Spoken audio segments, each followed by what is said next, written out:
Cet après-midi, on va s'arrêter sur ce texte, sur ce sujet. Jésus est la résurrection et la vie. C'est lui-même qui fait cette affirmation. Donc on va lire dans Jean chapitre 11, verset 25.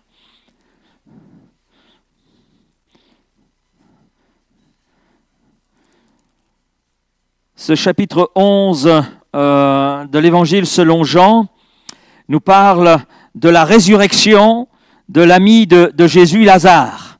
Lazare, c'est le frère de Marthe et Marie. Marthe et Marie ainsi que Lazare habitaient Béthanie, environ à 3 kilomètres de Jérusalem. C'était un lieu familier pour Jésus. Il aimait s'y rendre. Déjà, il était bien accueilli. Et puis, il appréciait cette famille. C'était une famille qui était sensible aux choses de Dieu. Et je crois que cette famille traduit ce que Dieu veut de nous. Il veut que nous puissions l'accueillir comme Marthe, Marie et Lazare ont pu l'accueillir. Il souhaite avoir une intimité avec nous comme il pouvait avoir une intimité avec ses membres de cette famille. Et puis, c'est pas nous qui le nourrissons, c'est lui qui vient nous nourrir par sa parole, mais aussi par son esprit. Et on voit Marie d'ailleurs à un moment donné qui est là au pied de Jésus et elle se laisse imprégner par les paroles de Jésus parce que ce qu'il peut dire justement est ce pain qui vient nourrir son âme, qui vient nourrir son esprit, qui vient nourrir son être. Et je crois qu'encore aujourd'hui, Jésus veut nous nourrir de ce pain de vie qu'est sa parole. Et Lazare meurt, Jésus est informé et puis il y a une chose qui est étonnante parce que lorsqu'il apprend que Lazare est malade et que c'est la mort qui l'attend, eh bien le texte nous dit qu'il resta 2 jours encore. Je ne sais pas comment vous auriez réagi. On vous dit que votre ami est à l'article de la mort. Je pense que la première chose que vous allez faire, c'est prendre la voiture pour aller vous rendre au chevet de votre ami. Vous n'allez pas dire, dans 2 jours, je vais voir. Et pourtant, c'est ce que fait Jésus. Alors, c'est la première fois que j'ai lu ce passage, c'est quelque chose qui m'a étonné. Je dis, mince Seigneur, tu fais fort, hein, tu as ton ami qui est à l'article de la mort, et tu dis, je reste 2 jours encore. Quel amour as-tu pour ton ami ? Alors, à vue humaine, c'est sûr que ça nous percute, ça nous dérange même. Mais à la vue de Jésus, c'est différent, parce que Jésus savait ce qu'il allait faire, savait ce qui allait se passer. Et d'ailleurs, Marthe, qui est assez directe, c'est un tempérament assez direct, lui fait aussi le reproche, si tu avais été là.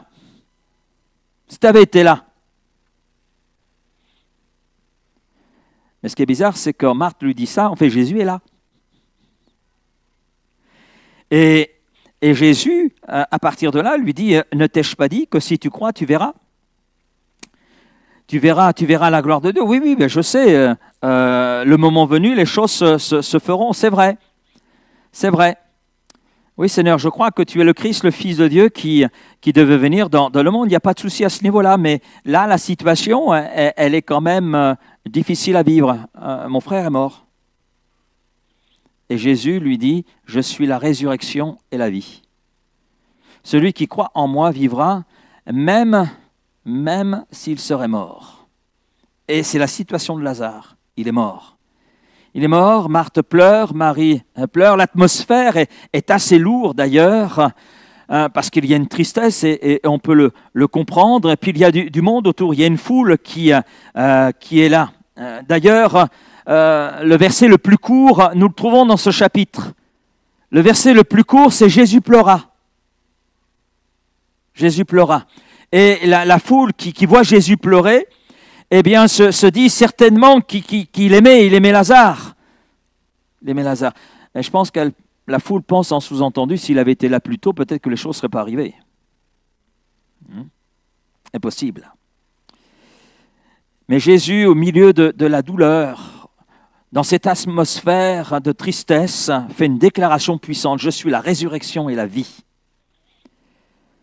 Mais que signifie vraiment cette déclaration ? Bien, Jésus, en disant cela, c'est-à-dire qu'il est la résurrection. C'est-à-dire qu'il a le pouvoir sur la mort. Parce que ressusciter, c'est revenir à la vie, de mort que nous sommes. Donc Jésus dit, je suis la résurrection. Donc je suis celui qui possède le pouvoir de ramener l'homme qui est mort à la vie. Et c'est une déclaration divine. Je suis. C'est le même langage que celui que nous avons lorsque Dieu se révèle à Moïse dans le buisson ardent, le buisson qui est là en feu, mais buisson qui ne se consume pas. Ce qui attire d'ailleurs les regards de Moïse, parce que là où il y a le feu, il y a forcément quelque chose qui va se consumer. Mais là, le feu est dans le buisson, mais le buisson reste intact. Alors il est évident que Moïse est interpellé, nous aurions été à sa place, nous aurions été interpellés et on aurait fait un peu le tour, voir qu'est-ce qui se passe. Quel est ce phénomène? Et là, de ce buisson, il y a une voix qui se fait entendre, c'est celle de Dieu.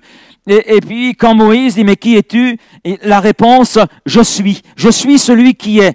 Je suis celui qui sera. Je suis celui qui est de toute éternité. Je suis. Et Jésus, là, reprend ce même langage auprès de Marthe et Marie. Je suis. Je suis la résurrection et la vie. Jésus ne fait pas simplement une affirmation, mais il est. Il est. Et nous avons plusieurs, comme cela, affirmations de Jésus. Je suis le pain de vie. Jean 6, 35. 6, 48. 6, 51. Il est ce pain qui nourrit, le pain de vie, le pain qui apporte la vie. Et puis Jésus dira, je suis la lumière. Jean 8, 12. La lumière. Là où il y a les ténèbres, Jésus apporte la lumière, il apporte un éclairage sur la réalité de nos cœurs, un éclairage sur la réalité de Dieu. Puisqu'il est le chemin, c'est par lui que nous passons pour connaître Dieu, le Créateur. C'est lui qui vient faire la lumière sur qui est Dieu, sur la grandeur de Dieu, et aussi sur la gravité du péché dans nos vies. Jésus est la porte, Jean 10, verset 7, verset 9. La porte qui nous introduit dans la présence de Dieu le Créateur.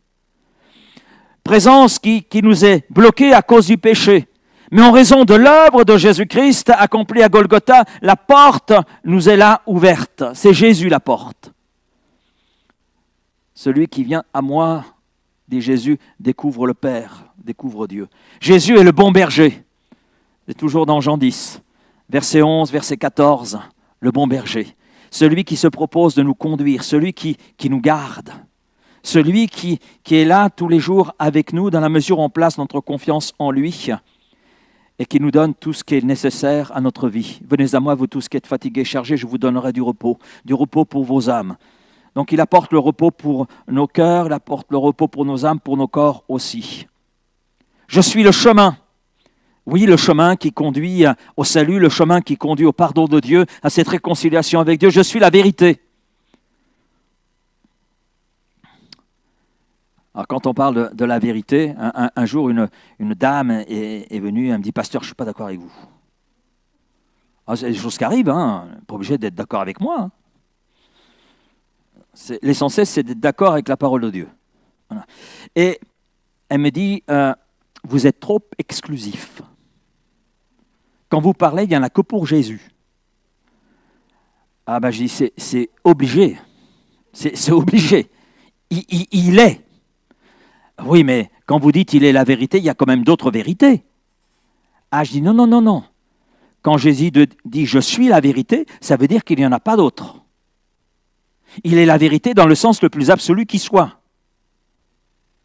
Je peux dire des vérités, mais je ne suis pas la vérité.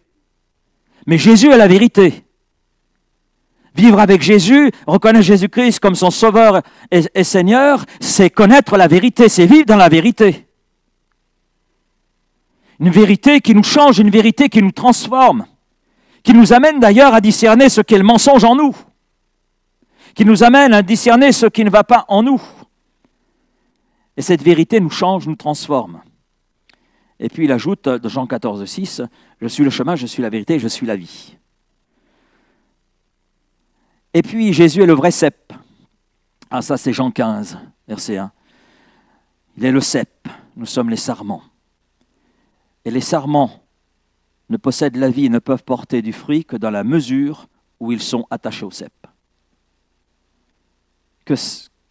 à quoi peuvent servir des sarments qui sont détachés du cep. Ils sèchent, ils meurent.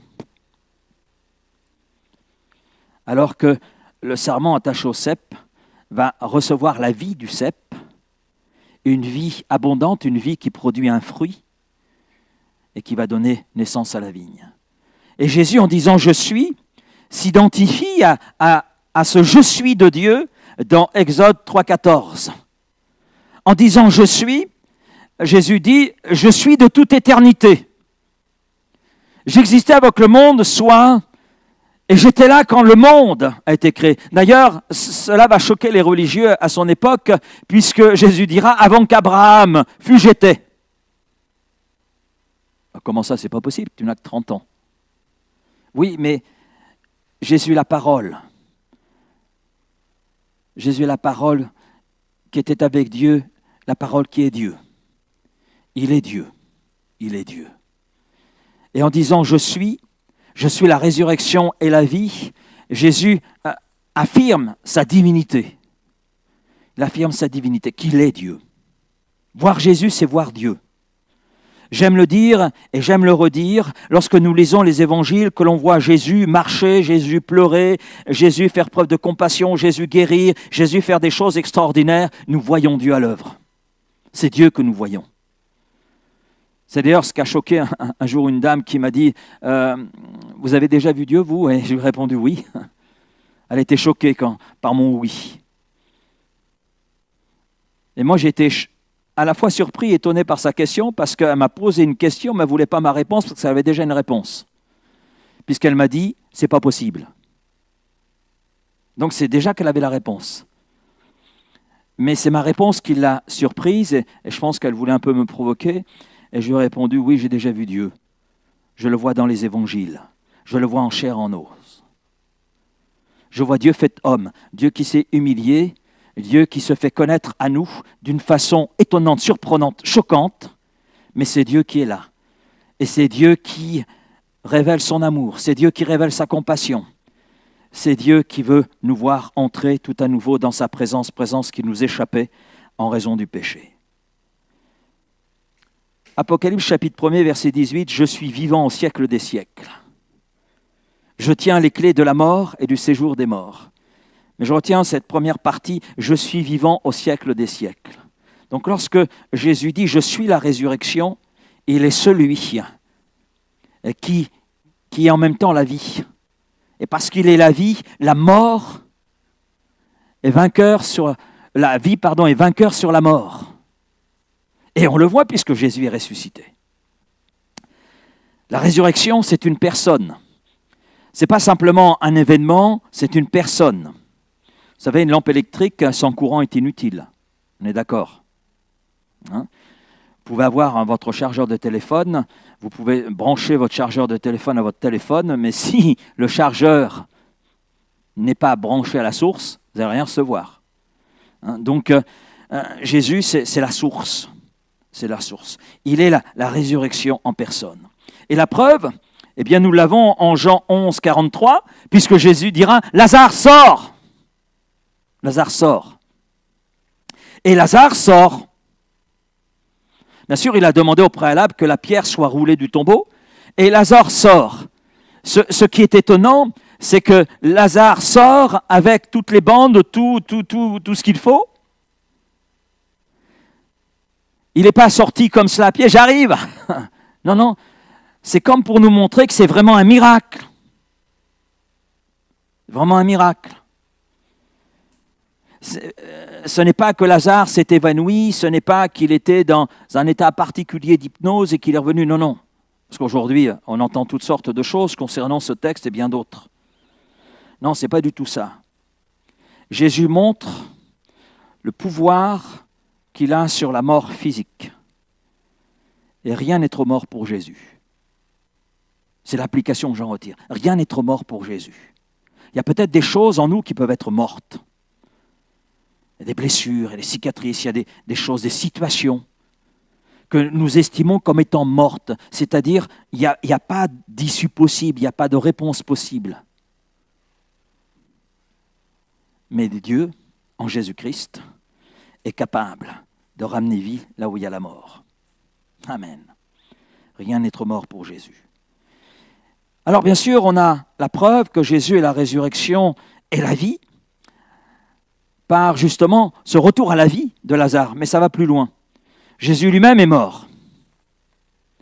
Si Lazare est une preuve de l'affirmation de Jésus et que cette affirmation est vraie, je dirais qu'il y a d'autres éléments qui viennent appuyer cette réalité concernant Jésus.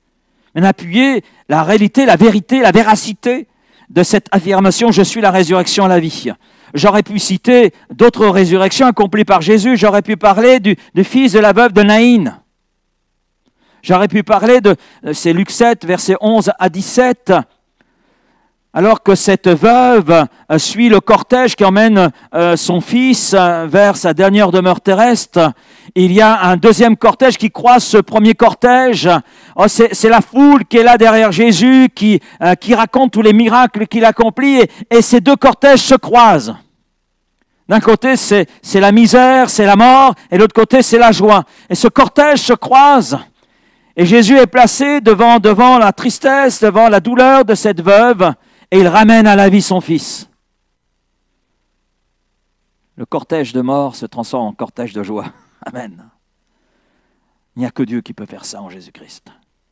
J'aurais pu citer la fille du chef de la synagogue de Capernaum, Jairus. J'aurais pu citer aussi au moment où Jésus meurt. Au moment où Jésus meurt sur la croix, on a des hommes qui aimaient Dieu, qui ressuscitent, qui reviennent à la vie et qui sont entrés dans la ville après la résurrection de Jésus. Mais Jésus nous donne la preuve qu'il est la résurrection par sa propre expérience. Il a donné sa vie en sacrifice pour notre salut sur la croix. Il meurt sur la croix de Golgotha à notre place afin de satisfaire la justice de Dieu et de nous ouvrir justement la porte du salut. Et dans ce sacrifice, nous avons par la foi accès à ce pardon. Et c'est quelque chose d'extraordinaire. Je crois que c'est la plus belle expérience qu'un homme puisse faire. Être réconcilié avec Dieu, son Créateur. Pouvoir tout à nouveau bénéficier de cette présence de Dieu. Et vivre le pardon de ses péchés. Ça libère le pardon. Ça libère. Si la mort de Jésus est victoire sur le péché, sur Satan et ses démons, la résurrection, sa résurrection, est victoire sur la mort. Les évangiles nous apprennent que Jésus est ressuscité le 3e jour, exactement comme lui-même l'avait annoncé.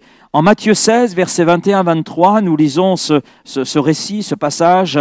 Dès lors, Jésus commença à faire connaître à ses disciples qu'il fallait qu'il allât à Jérusalem, qu'il souffrit beaucoup de la part des anciens, des principaux sacrificateurs et des scribes, et qu'il fut mis à mort, et qu'il ressuscita le 3e jour. Pierre, l'ayant pris à part, se mit à le reprendre et dit « À Dieu ne plaise, Seigneur, cela ne t'arrivera pas. » Mais Jésus, se retournant, dit à Pierre « Arrière de moi, Satan, tu mets en scandale, car tes pensées ne sont pas les pensées de Dieu, mais celles des hommes. » Et puis l'apôtre Paul ajoute dans sa première aux Corinthiens, chapitre 15, chapitre qui est consacré d'ailleurs à la résurrection, mais dans le verset 14, il dit ceci, « Si le Christ n'est pas ressuscité, notre foi alors est vaine. » C'est-à-dire, elle est creuse, elle est vide, vide de réalité, vide de sens. Ce qui veut dire également que la mort de Jésus sur la croix serait alors complètement inutile. Ce qui voudrait dire que nous serions encore dans notre péché sans aucune issue. Mais ça, ce serait la plus terrible des choses. Il faut donc des preuves. Il faut donc des preuves. La première preuve, parce que nous avons des preuves, la première preuve, c'est le témoignage des 4 évangiles. 2 des 4 évangélistes sont des témoins oculaires. Oui, Matthieu et Jean, ce sont des témoins oculaires. Ils faisaient partie des 12 qui ont suivi Jésus. Et Jean est celui qui est allé jusqu'à Golgotha, qui était témoin de la mort de Jésus, qui était là et qui a d'ailleurs recueilli Marie. Parce que Jésus lui a demandé de recueillir sa mère Jésus, d'en prendre soin. Et Jean était là, jusqu'au bout. Matthieu a pris un petit peu comme les autres, il a pris un peu la fuite, hein. La peur, on peut comprendre. Et les deux autres évangélistes, Marc reprend le témoignage de quelqu'un qui est aussi un témoin oculaire. Si Marc ne l'a pas été, celui sur lequel il fonde un petit peu son évangile, c'est Pierre. Et Pierre, c'est un témoin oculaire. Témoin oculaire. Et nous savons que Marc était très proche de l'apôtre Pierre. Et Pierre, avec Jean, eh bien, on constatait que le tombeau était vide. Lorsque les femmes sont revenues en disant « le tombeau est vide », eh bien, les deux qui se sont précipités au tombeau, c'est Pierre et Jean. Ils ont constaté que le tombeau était vide. Et puis, on a le quatrième évangéliste, c'est Luc.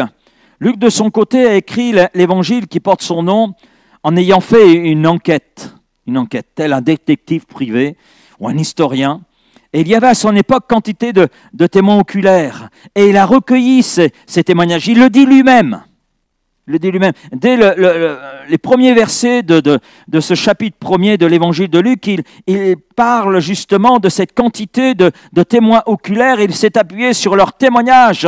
Donc il a recueilli leurs témoignages et il raconte les choses, comme un historien le ferait, comme un enquêteur le ferait. Et puis, nous voyons Jésus qui apparaît à Marie-Madeleine. Il est apparu aux femmes revenant du tombeau vide, Matthieu 28. Il apparaît à 2 disciples d'Emmaüs. On a le nom d'un des deux, c'est Cléopas. Il est apparu à Pierre. Il est apparu aux disciples, première fois en l'absence de Thomas, et une deuxième fois en présence de Thomas, qui Thomas avait dit devant le témoignage de ses collègues, non, c'est pas vrai, hein, c'est un fantôme que vous avez vu. Hein. Non, moi, tant que je ne mets pas la main là, dans le creux de ses mains qui ont été percées, etc. Donc, et là, Thomas était placé devant l'évidence. Christ est vivant. Et puis Luc, au début du livre des Actes, le deuxième livre qu'il écrit, qui nous relate le début de l'Église, il dira ceci, Actes chapitre 1er, verset 3, après qu'il eut souffert, après que Jésus eut souffert, il leur apparut vivant et il leur donna plusieurs preuves, se montrant à eux pendant 40 jours et parlant des choses qui concernent le royaume de Dieu. Et puis l'apôtre Paul, toujours dans 1 Corinthiens 15, fait ce rapport. Ensuite, il est apparu à plus de 500 frères à la fois. Bon, c'était quand même un peu plus que ce que nous sommes aujourd'hui. Hein. 500 frères. Et la plupart sont encore vivants, dit l'apôtre Paul. Quelques-uns se sont endormis dans la mort. Donc nous voyons des témoignages qui sont là. Et bien sûr, des sceptiques ont dit, mais ces gens ont été pris d'hallucination. Non, mais 500 personnes à la fois pris d'hallucination, c'est impossible. C'est impossible. C'est impossible. Apparaître à autant de personnes est une preuve que Jésus est bien la résurrection et la vie. Gerd Lindemann, vous ne le connaissez pas, mais Gerd Lindemann, un homme particulier, il est décédé en 2021. C'est, j'allais dire, l'un des principaux critiques allemands contre la résurrection de Jésus. D'ailleurs, en 1999, il a affirmé que 5% des paroles de Jésus sont vraies. Voilà. Il a même écrit un livre, des articles, etc.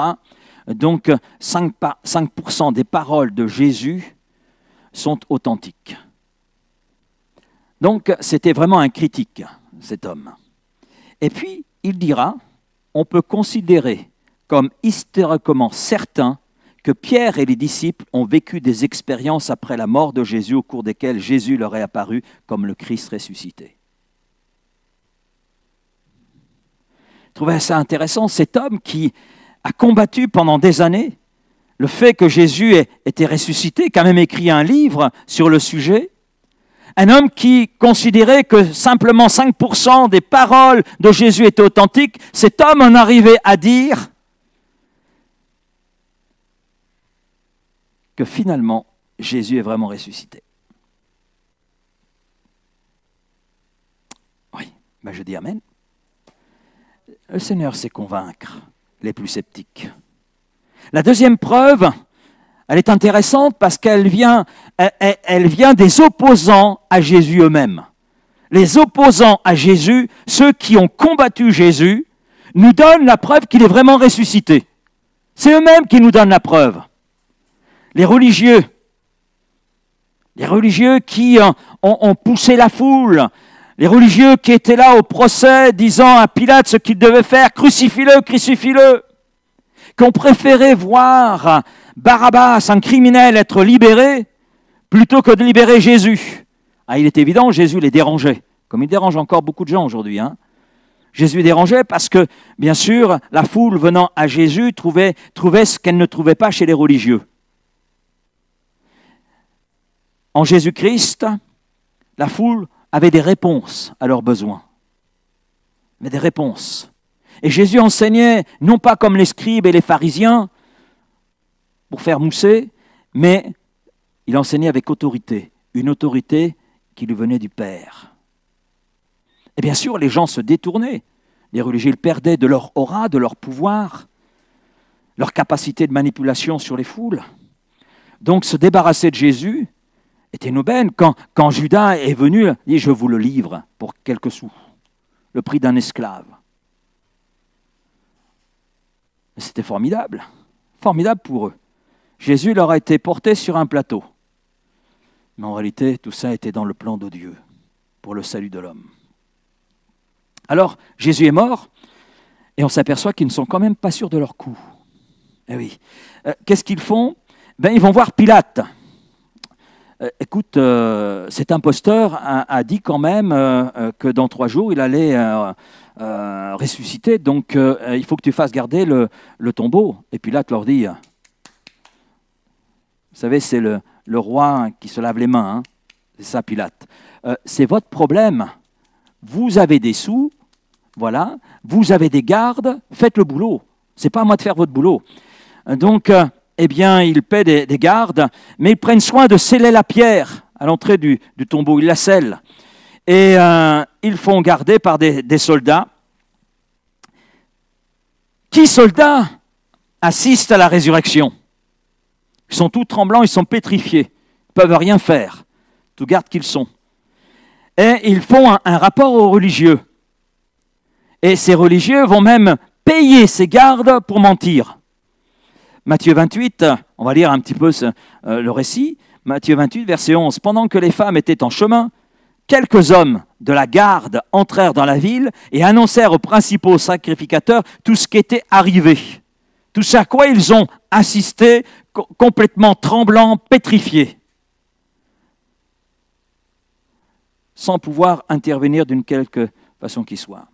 Ceux-ci, après s'être rassemblés avec les anciens et avoir tenu conseil, donnèrent aux soldats une forte somme d'argent, en disant, dites, ces disciples sont venus de nuit le dérober pendant que nous dormions. Et si le gouverneur l'apprend, nous l'apaiserons et nous vous tirerons de peine. Les soldats prirent l'argent, la corruption c'est de tout temps, et suivirent les instructions qui leur furent données. Et ce bruit s'est répandu parmi les Juifs jusqu'à ce jour. Et encore aujourd'hui, il y a cette théorie que ce sont les disciples qui sont venus voler le corps de Jésus. On est à la barbe des soldats qui étaient là. Parce que ce n'est pas un soldat. Le texte dit des hommes. Donc minimum 2. Mais je pense qu'il y avait plus de 2 personnes. Alors que les pauvres disciples, ils étaient dans l'incapacité de venir ouvrir le tombeau. Dans l'incapacité aussi de payer les gardes pour dire « on prend le corps ». Ils avaient trop peur pour cela. Surtout qu'à l'époque, parce qu'on a découvert en 1930, dans une dalle de marbre à Nazareth, une inscription qui datant d'Auguste et qui interdisait sous peine de mort de déplacer un cadavre. Ce qui veut dire que les disciples, en plus de la peur, n'allaient pas se mettre en danger pour prendre le corps de Jésus. Ils risquaient la peine de mort. La peine de mort. Alors même si Pierre a dit, là où tu irais, j'irai, si c'est mourir, je mourrai avec toi, mais Pierre n'était pas là à la croix, il a pris la fuite. Donc je pense que c'était le premier à parler, mais je pense que c'était le dernier à agir. Et les autres avaient plus peur que lui. Et si la résurrection n'avait pas été réelle, les religieux n'auraient pas eu besoin de payer pour que les soldats mentent et colportent une fausse rumeur, un mensonge. Alors comment dès lors imaginer que les Juifs auraient laissé, auraient laissé les disciples venir voler le corps? Non, c'est pas possible. Mais vous savez, les ennemis modernes de la résurrection de Jésus, c'est très intéressant de le voir, reconnaissent pour la majorité la résurrection de Jésus comme un fait historique, un fait réel. Il y a 50 ans en arrière, c'est pas si vieux 50 ans, hein? Pour certains ça fait loin, pour d'autres, mais il y a 50 ans en arrière, si quelqu'un affirmait croire en la résurrection, dans les milieux bien sûr universitaires, on se serait moqué de lui, on l'aurait traité de fou, il y a 50 ans. Mais aujourd'hui, j'ai relevé ceci, et c'est des statistiques tout à fait officielles, qui ont été publiées, et environ 75% des publications théologiques en anglais, en français et en allemand, au cours des 35 dernières années, présentent la résurrection comme un fait historique. Donc c'est clair. Même les ennemis d'hier ont été placés devant l'évidence de la résurrection et ils s'en sont sortis par un gros mensonge en payant. Mais aujourd'hui, les ennemis modernes de la résurrection sont obligés de reconnaître le fait, la réalité. Christ est vraiment ressuscité. La troisième preuve, parce qu'on a d'autres preuves, ce sont les vies transformées dans le nom de Jésus. Parce que depuis la résurrection de Jésus, depuis ce jour où Jésus est sorti du tombeau, jusqu'à aujourd'hui, ce sont des milliards de personnes qui ont vu leur vie être transformée par le Christ ressuscité. Mahomet, Siddhartha Gautama, plus connu sous le nom de Bouddha, n'ont pas transformé des vies. Ils sont morts. Ni l'un ni l'autre ont vaincu le péché, ni l'un ni l'autre ont vaincu la mort. C'est clair. Seul Jésus, mort sur la croix, ressuscité, a vaincu la mort. Il est vivant. Et c'est très intéressant, parce que quand on regarde dans l'islam, ce n'est pas Mahomet qui doit revenir. C'est Jésus. Oh ben ça alors, ben oui, c'est Jésus. Il y a 150 mentions de Jésus dans le Coran. Par rapport à cette troisième preuve, nous pouvons ajouter aussi le nombre de femmes et d'hommes hier et aujourd'hui qui meurent à cause de leur foi en Jésus-Christ. Mais s'ils n'étaient pas ressuscités, ils n'auraient pas accepté de mourir. Ils n'auraient pas accepté de mourir. Ils ne sont pas morts pour une cause morte, mais ils sont morts pour une cause vivante, pour une personne vivante et plus forte que la mort. Et aujourd'hui, j'ai les statistiques sous les yeux, pour 2025, 380 millions de chrétiens sont exposés à des persécutions et à des discriminations fortes en raison de leur foi. Ce qui veut dire un chrétien sur 7 dans le monde souffre à cause de sa foi et accepte de souffrir pour le Christ ressuscité. Pour le Christ ressuscité. Donc les preuves de la résurrection de Jésus le rendent unique.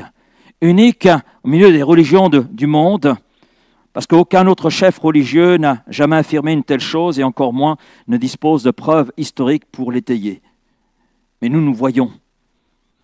On a le témoignage de la Bible, du texte biblique lui-même. Mais on a des preuves externes qui nous montrent que Christ est vraiment ressuscité.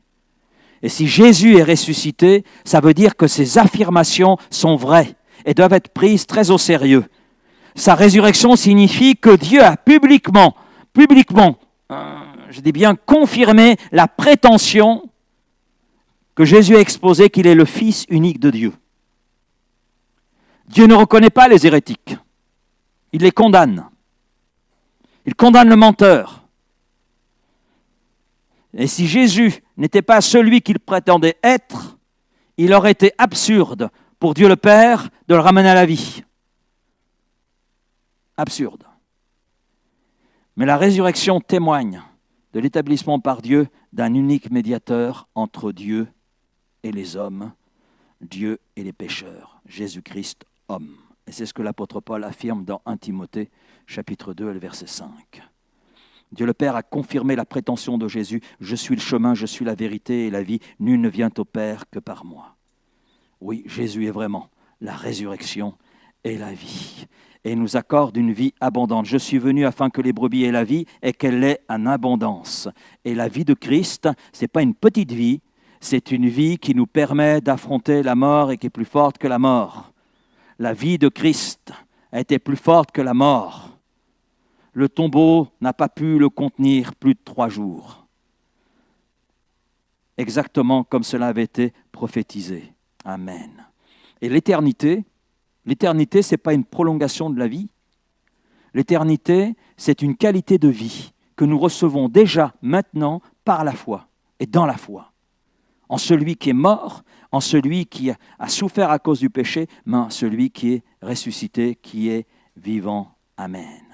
Et je conclurai, Jésus est la résurrection et la vie. Il a le pouvoir de réveiller les morts, il a le pouvoir de transformer nos vies dès aujourd'hui. Il est notre espérance, l'espérance vivante. Il est celui dans lequel il est bon de se confier. Il est celui qui encore aujourd'hui est capable de réaliser, d'accomplir ce qui est écrit dans les évangiles. On a besoin de guérison, nous avons tout en Jésus-Christ. On a besoin de pardon, nous avons tout en Jésus-Christ. Paul l'a très bien compris et sous l'inspiration du Saint-Esprit, il écrit « Nous avons tout pleinement en Jésus-Christ ». Ça aurait été suffisant de dire « Nous avons tout en Jésus-Christ », mais il se plaît à dire « Nous avons tout pleinement ». Parce que Dieu en nous est capable de faire au-delà de ce que nous pouvons penser et imaginer. Au-delà. Au-delà. Je conclurai avec Jean chapitre 5, verset 24. Celui qui croit que Christ est mort sur la croix, que Christ est ressuscité, celui qui croit est passé de la mort à la vie du ressuscité. Amen. D'une vie qui triomphe de la mort, puisque c'est la qualité de vie du Christ ressuscité lui-même. Amen. Que cette vie nous anime, que cette vie puisse atteindre toute sa plénitude en nous. Et tout dépend de la foi et de l'obéissance que nous manifestons jour après jour. Parce que cette vie en nous ne demande qu'à grandir. Ce que l'apôtre Pierre écrit, c'est la finalité de sa 2e lettre. Croissez, grandissez dans la grâce et dans la connaissance de notre Seigneur Jésus-Christ. Amen. Donc grandir dans cette vie du ressuscité, oui, qui un jour a donné sa vie sur le bois de la croix, mais qui est revenu à la vie et qui est là au milieu de nous et qui est présent. Et nous disons Amen à cela. Père, merci pour ta parole cet après-midi. Et je te prie peut-être pour celui ou celle qui n'a pas encore fait la paix avec toi, je te prie, Seigneur, que cet après-midi, eh bien, cette âme puisse faire la paix avec toi, puisse se donner pleinement à toi, réalisant que tu es l'unique médiateur entre Dieu et les hommes, qu'il n'y en a pas d'autre, et que la source de la guérison, la source du pardon de nos péchés, tout se trouve en toi et en toi seul, parce que c'est toi qui accomplis tout le nécessaire. Tout ce que nous ne pouvions pas accomplir, c'est toi qui l'as fait. C'est toi qui as satisfait la justice du Père. C'est toi qui as satisfait les exigences de la sainteté du Père. Et c'est toi, l'agneau sans défaut, sans tache, qui a pris notre place, parce que le sacrifice de notre vie n'aurait pas été suffisant pour le pardon de nos péchés. Parce que cette offrande aurait été imparfaite, parce que nous sommes dominés par le péché. Mais toi, tu as fait le nécessaire à notre place et ton sacrifice est parfait. et ton sacrifice est validé par ta résurrection, parce que tu es revenu à la vie 3 jours plus tard. Et en toi, ainsi, on peut placer notre foi et découvrir ce pardon, le vivre, l'expérimenter. Alors je te remercie, Seigneur, et je te remercie pour tout ce qui découle de ce que tu as accompli, de ce que tu as réalisé à travers ta mort et ta résurrection, parce que là, nous avons le tout pleinement pour nos vies, pour nos cœurs, pour nos âmes, pour nos corps, et nous voulons le saisir. Et peut-être que quelqu'un a besoin de le saisir en cet après-midi, peut-être que quelqu'un qui nous écoute sur le YouTube a besoin de le saisir. Eh bien, Seigneur, tu donnes cette opportunité cet après-midi, et je te dis Amen, et cela dans le nom précieux de Jésus, Père. Merci. Amen. Amen.